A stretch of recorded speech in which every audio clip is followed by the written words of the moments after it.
If I could only keep one premium Android handheld, it would come down to these two, the AYN Thor and the Odin 2 Portal. I've been using both of these a lot, and I still can't honestly pick a clear winner. In this video, I want to show you why that decision is so hard and what each one does best. The Thor wins on portability, dual screen gaming and multitasking, and just having an overall fun factor. The Portal wins on screen size, ergonomics, and controls. It's the closest thing I'd imagine if I would design an Android handheld. The rest of this video is about how it actually feels when you're playing games on each of these devices. Let's first talk about size and portability. Side by side, the Thor is clearly the easier one to throw in a bag or a big pocket, take with you on the go. The clamshell design feels more protected and favors portability. The Portal is still portable, but it feels more like a small tablet with controls on the sides. For me, it's great for around the house, but it's not something that I really grab and take with me when I leave. Screen-wise, the Portal is just more immersive. This is especially important when streaming PC games, including games with a busy user interface, small text,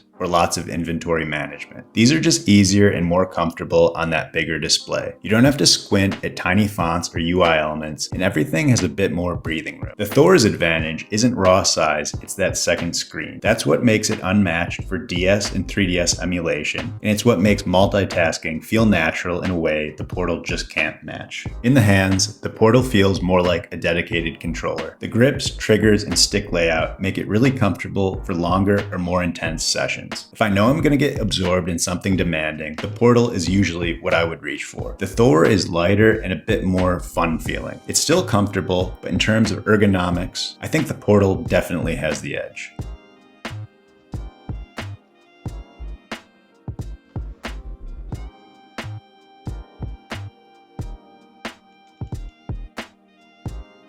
Here's just a quick comparison of the official AYN grips for each of the devices. If you're going to pick one of these up, I highly recommend getting the grip case. It really increases the comfort. Again, for the Thor, I usually always have the grip case on. I don't think it's as important for the Portal, but it does elevate the experience with the negative of adding a little bit extra weight.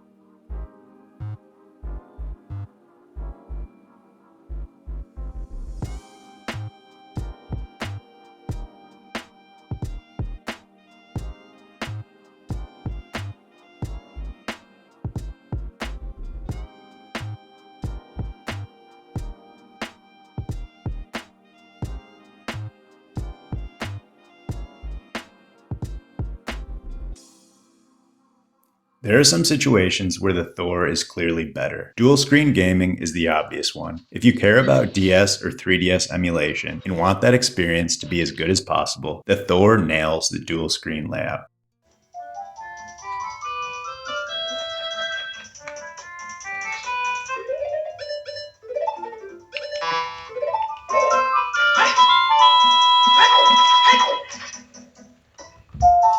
And then there's multitasking. If I'm grinding something and I want a YouTube video, a podcast, or a guide open at the same time, the Thor does that flawlessly. I use that extra screen like I normally would a phone, but with the Thor, you can do it without breaking immersion. Having both screens is genuinely useful and fun. It lets the Thor do things that no other single screen devices can replicate. Now, scenarios where the Portal is clearly my favorite choice. If I'm streaming from my PC, playing things with a busy inventory or tiny text, and then playing shooters and demanding action games, I'm almost always going to reach for the Portal. The Portal is the better choice for higher end emulation, PC game streaming, and games that more heavily rely on dual sticks and good triggers. The larger screen makes everything easier to read and track, and that comfort really matters in games where there's a lot going on. For shooters, action games, or anything fast-paced, requiring precision and reaction, the Portal feels like the right choice. It's basically a really good screen with a decent controller attached.